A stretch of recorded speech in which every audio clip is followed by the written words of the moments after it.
Aviso, este video contiene tips para jugar Taiko no Tatsujin y fue hecho porque algunos de mis espectadores lo sugirieron. No soy jugadora profesional, mis tips se basan en mi experiencia como jugadora promedio y pueden ser útiles para algunos, pero no para todos. Si un jugador más experimentado tiene diferentes tips, siéntase libre de escribirlos en los comentarios. Así todos podemos aprender como comunidad. Gracias por la sugerencia de video y estoy muy agradecida por el apoyo.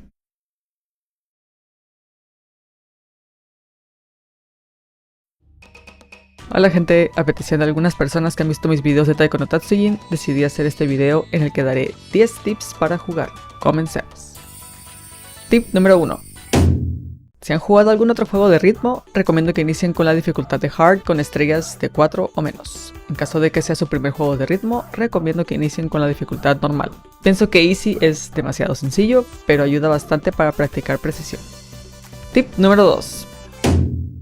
Va a ser contradictorio lo que voy a decir, pero mi recomendación es que asignen una mano a un color. Yo soy zurda y encontré comodidad en utilizar mi mano derecha para notas rojas o Bon y la mano izquierda para notas azules K, pero depende de cada persona. La contradicción es que recomiendo que alternen las manos de vez en cuando, ya que para las canciones de nivel Extreme, Oni, es esencial intercalarlas para tocar patrones más complicados. Tip número 3.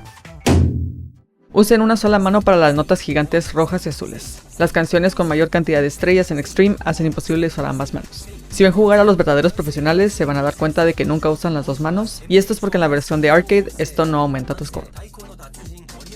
Tip número 4. Siempre imaginen una línea en medio del Tatacon para los Don y K. Eviten tocar justo en medio del Tatacon, ya que es probable que no registre bien las notas.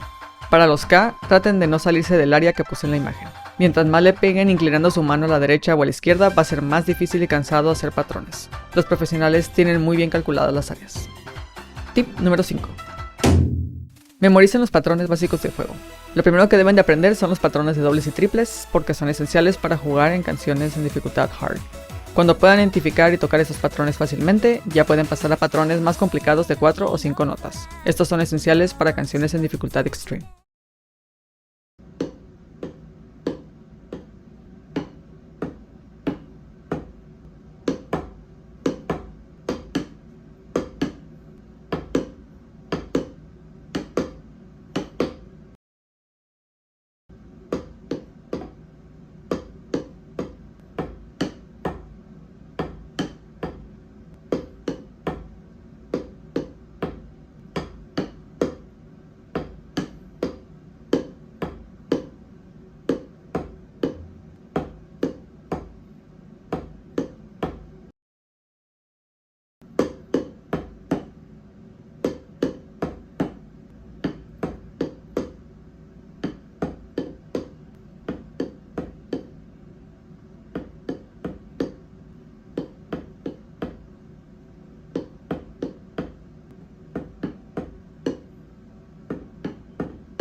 Tip número 6.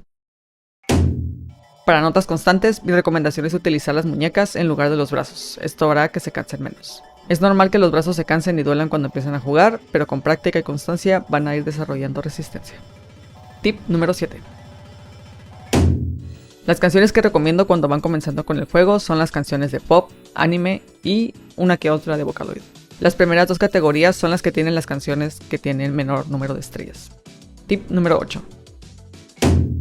Si utilizan baches de madera, utilicen cinta de agarre antideslizante. Previene que los baches salgan volando de sus manos y, más importante aún, previene que les salgan ampollas en los dedos. Créanme, no quieren ampollas en sus dedos. Tip número 9.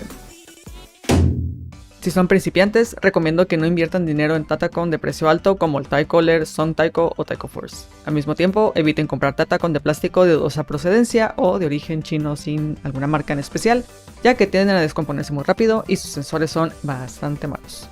Lo ideal es iniciar con un tambor oficial de Hori, y si ya quieren continuar jugando por más años, pueden invertir en el INE Pro Max o los otros Tatacon que mencioné antes. Tomen en cuenta el espacio que utilizan para jugar, ya que los tambores más caros son también más grandes y pesados. Tip número 10. Recuerdo muy bien sentir que chocaba contra una pared cuando quería comenzar a jugar canciones de 8 estrellas de Extreme cuando solo podía jugar de 7 y lo mismo de 8 estrellas a 9. En foros es un tema que sale de vez en cuando y mi consejo es, por más genérico que pueda sonar, practiquen. Jueguen la canción que quieran pasar una y otra vez sin exigirse demasiado, con paciencia y tomando descansos. Es difícil dar esos saltos de dificultad, pero con determinación estoy segura de que pueden lograrlo. Los videos en YouTube de otros jugadores son material de estudio muy útiles si no pueden identificar un patrón. Pueden bajar la velocidad, pausar y repetir incontables veces la sección o el patrón que se les dificulta y pueden practicar con o sin el Tatacon. Yo hago air drum y me ha ayudado bastante a desarrollar memoria muscular. Recuerden que es un juego y el punto es divertirse mientras escuchan buenas canciones. Y listo. Estos son los 10 consejos que tengo para ofrecer. Espero hayan resultado de utilidad y si tienen alguna duda por favor déjenla en los comentarios y haré lo posible para responderla. Gracias por haber visto este video y nos vemos en la próxima.